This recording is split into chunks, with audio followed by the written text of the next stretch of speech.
Hello दोस्तों, स्वागत है आपका हमारे यूट्यूब चैनल पर। तो आज हम पढ़ेंगे समुच्चय, जो कि क्लास 11 का पहला चैप्टर है। उसके बारे में हम पढ़ेंगे कि समुच्चय क्या है, समुच्चय में क्या क्या चीज़ें हैं, उसके बारे में हम सारी डिटेल में चैप्टर फर्स्ट में पढ़ेंगे। तो समुच्चय का हम मतलब जान लेते हैं कि समुच्चय है क्या चीज़ है। जैसे हमने नॉर्मल लाइफ में देखा है कि ये बहुत ही कलेक्टेड चीज़, जैसे ताश की गड्डी होती है, कोई क्रिकेट टीम होती है, और जैसे अब आपके स्कूलों में भी टीम होगी कि उस जो खेलती होगी, जैसे कबड्डी में होता है टीम बाय टीम में खेलती है। तो उसमें क्या है कि जो एक संग्रह बनाकर कार्य करते हैं, एक संग्रह बनाकर कार्य करते हैं। तो उसी प्रकार से मैथ में भी यही प्रक्रिया है कि मैथ में जो संख्याओं का संग्रह है, जैसे प्राकृत संख्याएँ, समप्राकृत संख्याएँ, विषम प्राकृत संख्या, भाज्य संख्या, अभाज्य संख्या, तो इनका भी संग्रह बना हुआ है। तो उसी उसी के बारे में हम पढ़ेंगे कि गणित में यह किस तरह से काम आता है। तो समुच्चय क्या है कि समुच्चय एक तरह से नहीं है कि एक व्यक्ति ने बोल दिया कि वह एक सब जो चीज़ें हैं वो समुच्चय हैं। एक व्यक्ति से नहीं, यहाँ पर बहुत ही ज़्यादा व्यक्ति, यानी सबका एक ही जवाब होना चाहिए। तो समुच्चय के बारे में हम पढ़ेंगे कि समुच्चय मतलब क्या है। समुच्चय का मतलब है एक सुपरिभाषित संग्रह, सुपरिभाषित संग्रह। अब सुपरिभाषित संग्रह का क्या मतलब है यहाँ पर?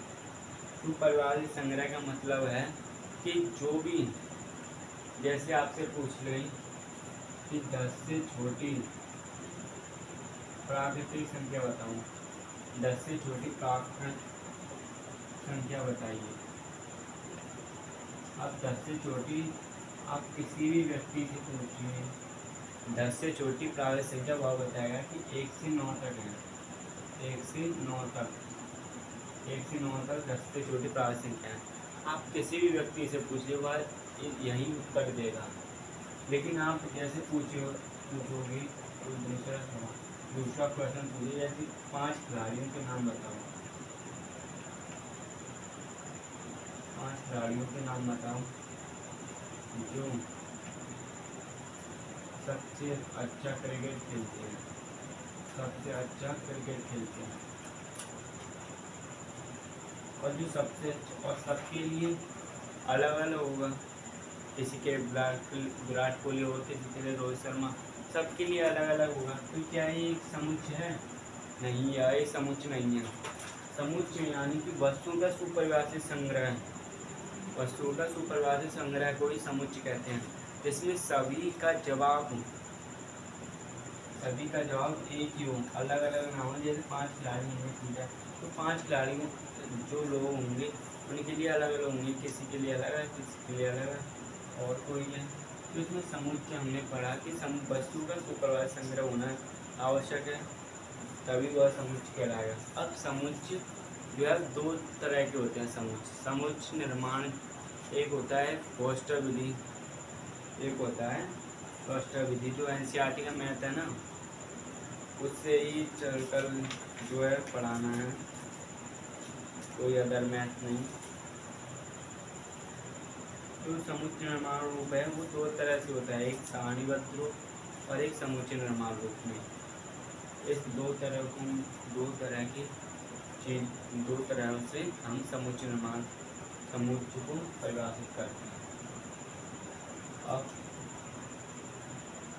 अब मैं एक चीज़ नोट करा देता हूँ कि जो जैसे प्राकृतिक संख्या है, प्राकृतिक संख्या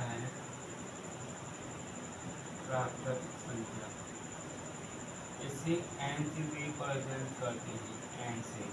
अगर धन प्राकृतिक संख्या है तो प्लस से करेंगे, n प्लस, जैसे n प्लस। और सम संख्या और पूर्णांक के लिए किससे रिप्रेजेंट करेंगे? जेड से। और धन पूर्णांक के लिए प्लस से, माइनस पूर्णांक के लिए जेड माइनस से रिप्रेजेंट करेंगे। इसमें सारी चीज़ें लिखेंगे कि क्यों से जो करेंगे वो परिमित संख्याओं को रिप्रेजेंट करेंगे, रेशनल नंबर जो होंगे क्यों से परिमित संख्याओं में उनको क्यों से रिप्रेजेंट करेंगे, और जो धन होंगी उनको क्यू प्लस से रिप्रेजेंट करेंगे। इसमें अब हम पढ़ेंगे कि समुच्चय को निरूपित करने की दो विधियां। समुच्चय को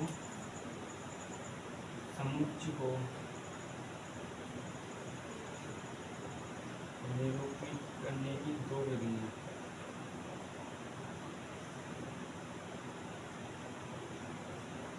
और वो दो विधि कौन सी थी? एक मैंने बता दिया था कि एक है सारणीबद्ध, एक कौन सी है सारणीबद्ध, जिसे और एक है दूसरी समुच्चय निर्माण।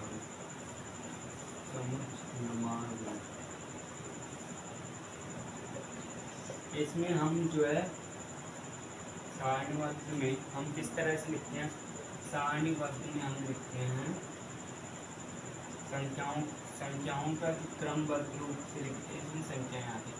इसमें भाषा का प्रयोग करके हम संख्याओं को प्रदर्शित करते हैं। तो पहले हम सारणीबद्ध रूप में देखेंगे। जैसे मैंने आपसे कह दिया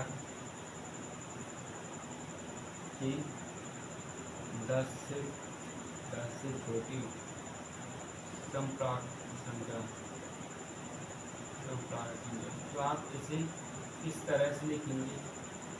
आप लिखेंगे 10 से छोटी 2, 4, 6, 8 में क्या है 2, 4, 6, 8 क्या है जी? सारणीबद्ध रूप। और ये जो होगा समुच्चय निर्माण रूप। इसमें लैंग्वेज टाइप में हम क्वेश्चनों को करते हैं लैंग्वेज की तरह। इसमें देखा है कि संख्या 42 को विभाजित करने वाले सभी प्राकृतिक संख्याओं का समूह। तो संख्या 42 से जो विभाजित होती हैं, इसमें 1, 2, 3, 6, 7, 14, 21, 42 ये सभी संख्याएं दी गई हैं जो कि 42 से डिवाइड हैं। और जैसे और दूसरा एग्जाम्पल अंग्रेजी वर्णमाला की स्वरों का समुच्चय AEIOU। तो क्या है ये रोस्टर रूप में लिखेंगे। और समुच्चय निर्माण रूप में हम कह देंगे कि जैसे पूछ लिया जाए कि अंग्रेजी वर्णमाला की स्वरों को लिखिए। अंग्रेजी वर्णमाला जो जैसे हमें दे दिया जाएगा कि AEIOU, इसे समुच्चय निर्माण रूप में लिखिए AEIOU। तो इसे हम लिखेंगे कि XX अंग्रेजी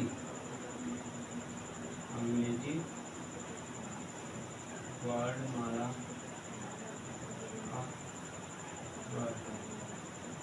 अंग्रेजी वर्णमाला का।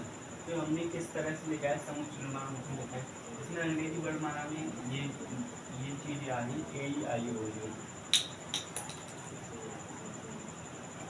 ये 5 स्वर होते हैं ना, उसमें AEIOU आ गए। तो इसमें जो है हम किस तरह से X अंग्रेजी वर्णमाला का स्वर है इस तरह, यानी X इस प्रकार है कि वह अंग्रेजी वर्णमाला का स्वर है जो है AEIOU। इसमें अब समुच्चय में जो है किसी भी संख्या का अवयव होता है।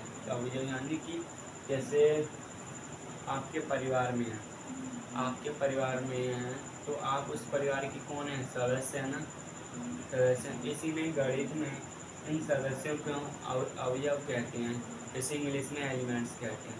अवयव के लिए एक साइन प्रयोग करते हैं। अवयव के लिए P टाइप का है साइन होता है इस तरह का अवयव के। और इसी जैसे अवयव ना हो तो इस तरह से क्रॉस मारते हैं। तो अवयव के लिए इस तरह के साइन प्रयोग करते हैं जो कि, और एक मछली कोष्ठक का प्रयोग करते हैं इस तरह से, जैसे मैंने यहाँ पर किया है। तो यहाँ पर मछली कोष्ठक का प्रयोग करेंगे। और जो है X क्या है? A क्या है यहाँ पर? X का अवयव, A भी इसका अवयव, यानी ये सब अवयव हो गए हैं X के। अब आगे हम देखेंगे इसमें एग्जाम्पल दिए हुए हैं जिन्हें हम कल के वीडियो में पढ़ेंगे। तो thank you for watching this video.